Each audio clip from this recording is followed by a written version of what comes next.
അസ്സലാമു അലൈക്കും വറഹ്മത്തുള്ളാഹി വബറകാതുഹു. അല്ലാഹുവിന്റെ അപാരമായ തൗഫീഖോടുകൂടി പരിശുദ്ധമാക്കപ്പെട്ട റമദാൻ മാസത്തിലെ ആദ്യത്തെ പത്തായ ഔവലുഹു റഹ്മ, അല്ലാഹുവിന്റെ കാരുണ്യത്തിന്റെ പത്ത് ഇന്നത്തെ മൈബോടുകൂടി നമ്മളിൽ നിന്ന് വിടവാൻ. പരിശുദ്ധമാക്കപ്പെട്ട റമദാൻ മാസത്തിൽ വളരെയേറെ ഫളായിലുകൾ നിറഞ്ഞ ഏറ്റവും കൂടുതൽ നമുക്ക് ഏവർക്കും ഉപകരിക്കുന്ന രണ്ടാമത്തെ പത്ത് പാപമോചനത്തിന്റെ പത്തിലാണ് ഇപ്പോൾ നമ്മൾ നിലകൊള്ളുന്നത്. പരിശുദ്ധമാക്കപ്പെട്ട റഹ്മത്തിന്റെ പത്ത് നമ്മളിൽ നിന്ന് വിട പറഞ്ഞു പോയെങ്കിൽ അല്ലാഹു അവന്റെ കാരുണ്യം ലഭിച്ചവരിൽ അല്ലാഹു നമ്മളെ ഉൾപ്പെടുത്തുമാറാകട്ടെ. പരിശുദ്ധമാക്കപ്പെട്ട മഗ്ഫിറത്തിന്റെ മാസം നമ്മളിലോട്ട് കടന്നു വരുമ്പോൾ നമ്മളെല്ലാവരും ചിന്തിക്കേണ്ടത്, ഒരിക്കലും റസൂലുള്ളാഹി സ്വല്ലല്ലാഹു അലൈഹി വസല്ലമ തങ്ങളുടെ സന്നിധിയിൽ റസൂലും സ്വഹാബാക്കളും എല്ലാം ഇങ്ങനെ ഇരിക്കുന്ന സദസ്സിലോട്ട് ഒരു സ്വഹാബി വരെ കടന്നു വരുന്നു. റസൂലുള്ളാഹി തങ്ങളുടെ സദസ്സിൽ ഇങ്ങനെ സംസാരിക്കുമ്പോൾ റസൂലുള്ളാഹി തങ്ങൾ പറഞ്ഞു, ആ വാതിലിലൂടെ കടന്നു വരുന്നവൻ സ്വർഗ്ഗാവകാശിയാണ്. അങ്ങനെ പറഞ്ഞപ്പോൾ ഒരു സ്വഹാബി വരെ ആ വാതിലിലൂടെ കടന്നു വരികയാണ്. പിന്നീട് രണ്ടാമത്തെ ദിവസം റസൂലുള്ളാഹി തങ്ങളുടെ സദസ്സിൽ ഇങ്ങനെ സംസാരിക്കുകയാണ്. സ്വഹാബാക്കൾക്ക് ക്ലാസ് എടുത്തുകൊണ്ടിരിക്കുമ്പോൾ റസൂലുള്ളാഹി തങ്ങൾ വീണ്ടും പറഞ്ഞു, അയ്യുഹൽ സ്വഹാബ, ആ വാതിലിലൂടെ വരുന്ന വ്യക്തിയുണ്ടല്ലോ അവൻ സ്വർഗ്ഗാവകാശിയാണ്. രണ്ടാമത്തെ ദിവസവും ഈ സ്വഹാബിയെ കുറിച്ച് ഇങ്ങനെ പറഞ്ഞു. മൂന്നാമത്തെ ദിവസവും അതേ സദസ്സിൽ വെച്ച് റസൂലുള്ളാഹി തങ്ങൾ സ്വഹാബാക്കൾക്ക് പഠനം പഠിപ്പിച്ചു കൊടുക്കുമ്പോൾ ഇതാ വരുന്നു, റസൂലുള്ളാഹി തങ്ങൾ വീണ്ടും പറഞ്ഞു, ഇതാ വരുന്ന ഈ വാതിലിലൂടെ ഈ സമയത്ത് ഇപ്പോൾ കടന്നു വരുന്ന സ്വഹാബി വരിനാരോ അവന് ഞാൻ സ്വർഗ്ഗാവകാശിയാണെന്ന് ഞാൻ പറയുന്നു, അവൻ സ്വർഗ്ഗാവകാശിയാണ്.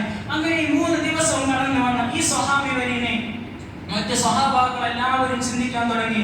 എന്തുകൊണ്ട് ഒരു ദിവസം എന്ന് പറഞ്ഞാൽ നമുക്ക് താൽക്കാലികമെന്ന് ചിന്തിക്കാം. ഇത് 3 ദിവസവും കടന്നു വന്നപ്പോ 3 ദിവസവും സ്വർഗ്ഗാവകാശി ഇയാൾ തന്നെ, വേറെ ഒരു മനുഷ്യനല്ല, ഈ ഒറ്റ സ്വഹാബി തന്നെ ആ സമയത്ത് ആ വാതിലിലൂടെ കടന്നു വരും. ഇത് കണ്ട ഒരു സ്വഹാബി വര്യനെ നേരെ എന്ത് ചെയ്തെന്നറിയുമോ?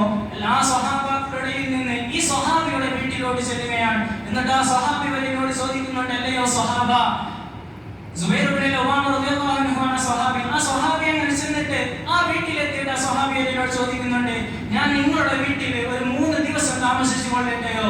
ഒരു 3 ദിവസം ഞാൻ നിങ്ങളുടെ വീട്ടിൽ താമസിക്കട്ടെയോ? ആ സ്വഹാബി വളരെ സന്തോഷത്തോടെ പറഞ്ഞു, ഞാൻ വീട്ടിലോട്ട് കടന്നു വന്നു. ആ മനുഷ്യന് ആവശ്യമായ ഭക്ഷണങ്ങൾ കൊടുത്തു, നമസ്കാരങ്ങൾ കൊടുത്തു. അങ്ങനെ ഈ 3 ദിവസം ഈ മനുഷ്യൻ എന്താണ് ഇബാദത്ത്, എന്ത് ഏറ്റവും വലിയ ഇബാദത്താണ് ചെയ്യുന്നതെന്ന് നോക്കാൻ വേണ്ടി ഈ സ്വഹാബി ആ വീട്ടിൽ വന്നിരിക്കുകയാണ്.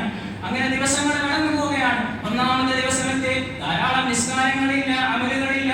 സദാ സമയം എല്ലാവരെ പോലെ തന്നെ വീട്ടുകളിൽ നിന്ന് തഹജ്ജുദ് നമസ്കരിച്ച് നിസ്കാരത്തിന്റെ വഖ്തുകൾ എത്തുമ്പോൾ പള്ളിയിലോട്ട് കടന്നു പോകുന്ന മനുഷ്യൻ നമസ്കാരം കഴിയുന്നു, വീട്ടിലോട്ട് വരുന്നു, അവരുടെ കുടുംബങ്ങളുമായിട്ടുള്ള ബന്ധങ്ങൾ നടത്തി ഭക്ഷണം ഭാര്യയോടൊപ്പം കുടുംബത്തോടൊപ്പം ഇരുന്ന് കഴിച്ച് വീണ്ടും പണിയെടുക്കാൻ വേണ്ടി പോകുന്ന മനുഷ്യൻ വീണ്ടും വരുന്നു, ശുദ്ധിയാകുന്നു, നമസ്കാരത്തിന് പള്ളിയിൽ പോകുന്നു. ഈ മനുഷ്യൻ അല്ലാതെ യാതൊരുവിധ സ്വർഗ്ഗാവകാശിയാണെന്ന് പറയാനുള്ള ഒരു പ്രത്യേകമായ ഇബാദത്ത് ഈ മനുഷ്യൻ ചെയ്യുന്നില്ല.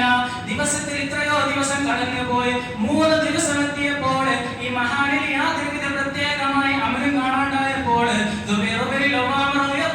ചോദിക്കുന്നുണ്ട്, അല്ലയോ സ്വഹാബ, അല്ലാഹുവിന്റെ ഹബീബായ നബി മുഹമ്മദ് മുസ്തഫ സല്ലല്ലാഹു അലൈഹി വസല്ലം തങ്ങൾ പറഞ്ഞിരുന്നല്ലോ, 3 ദിവസം നിങ്ങൾ കടന്നു വരുന്നതിന് മുമ്പ് റസൂലുള്ളാഹി തങ്ങൾ പറഞ്ഞു, നിങ്ങൾ സ്വർഗ്ഗത്തിന്റെ അവകാശിയാണ്, സ്വർഗ്ഗത്തിന്റെ അവകാശിയാണ്. ഞാൻ 3 ദിവസമായി നിങ്ങളെ പരീക്ഷിക്കുന്നു, എന്നാൽ നിങ്ങൾ യാതൊരുവിധ ഇബാദത്ത് പ്രത്യേകമായി ചെയ്യുന്നില്ല. പിന്നെ എന്തുകൊണ്ടാണ് നിങ്ങൾ സ്വർഗ്ഗാവകാശിയാവാൻ കാരണമെന്ന് ചോദിക്കുമ്പോൾ ആ സ്വഹാബി വര്യൻ പറയുന്ന മറുപടിയാണ്, ഈ പരിശുദ്ധമാക്കപ്പെട്ട മഗ്ഫിറത്തിന്റെ പത്തിൽ നമ്മൾ ഏറ്റവും കേൾക്കേണ്ടത്. ആ സ്വഹാബി വര്യനോട് വന്നപ്പോ സ്വഹാബി വര്യനോട് ഇങ്ങനെ ചോദിച്ചു, എന്താണ് നിങ്ങൾ ചെയ്യുന്ന ഒരു പ്രത്യേകത? അപ്പോൾ ആ മനുഷ്യൻ പറഞ്ഞു, ഞാനൊരു പ്രത്യേകത അവരും ചെയ്യാറില്ല, പ്രത്യേകമായി നിസ്കരിക്കാറില്ല, കൂടുതൽ നേരം അല്ലാഹുവിന്റെ ഇബാദത്ത് ചെയ്യാറില്ല, നോമ്പ് നോൽക്കലില്ല. പരിശുദ്ധമാക്കപ്പെട്ട സാധാ മനുഷ്യൻ എങ്ങനെയാണ് ഇബാദത്ത് ചെയ്യാ അതുപോലെയാണ് എന്റെ ഇബാദത്തും. അവസാനം ആ മനുഷ്യൻ പറഞ്ഞു, പിന്നീട് ഞാൻ എന്റെ ജീവിതത്തിൽ എന്നും ചെയ്യാറുള്ള ഒരു കാര്യം എന്ന് പറഞ്ഞാൽ എല്ലാ ദിവസവും രാത്രിയാകുമ്പോൾ ഇന്നത്തെ ദിവസം എന്റെ ജീവിതത്തിൽ എത്ര വലിയ പ്രയാസം വന്നാലും എത്ര വലിയ ബുദ്ധിമുട്ട് ആര് എന്റെ മനസ്സിലുണ്ടാക്കിയാലും, എന്നെ ആര് കുറ്റം പറഞ്ഞാലും, എന്നെ ആര് ഫിത്ന പറഞ്ഞാലും, എന്നെ ആര് ഫസാദ് പറഞ്ഞാലും, എന്നെ ആര് നമീമത്ത് പറഞ്ഞാലും, എന്നെ ആര് ഗീബത്ത് പറഞ്ഞാലും, എന്റെ കുറ്റം ആരെല്ലാം പറഞ്ഞോ അവൻക്കെല്ലാം ഞാൻ പുറത്തു കൊടുക്കാറുണ്ട്.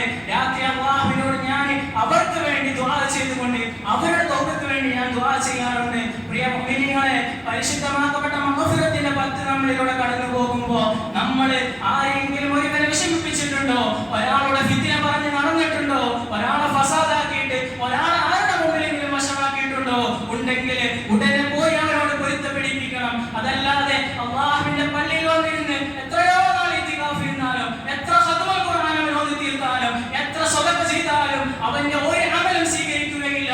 ആ മനുഷ്യൻ പൊരുത്തപ്പെട്ടു കൊടുക്കാതെ, അവൻ ആ മനുഷ്യന് പൊരുത്തപ്പെട്ടു കൊടുക്കാതെ ഇവന്റെ ഒരു അമലും സ്വീകരിക്കപ്പെടുകയില്ല. അവന് മക്കത്ത് പോയി ഹജ്ജ് ചെയ്തവനാകട്ടെ ഉംറ ചെയ്തവനാകട്ടെ ഒന്നും സ്വീകരിക്കുകയില്ല. അപ്പൊ പരിശുദ്ധമാക്കപ്പെട്ട ഈ പത്തില് നമ്മൾ ആരോടെങ്കിലും പിണങ്ങിയിട്ടുണ്ടെങ്കിൽ, എന്തെങ്കിലും പ്രയാസങ്ങൾ ഉണ്ടാക്കിയിട്ടുണ്ടെങ്കിൽ, ആരെങ്കിലും ഫിത്ന വന്നിട്ടുണ്ടെങ്കിൽ പരിശുദ്ധ റമദാൻ മുൻനിർത്തി നമ്മൾ അവരോട് പൊരുത്തം ചോദിച്ചിട്ട് അള്ളാഹുവിലോട്ട് മടങ്ങണം.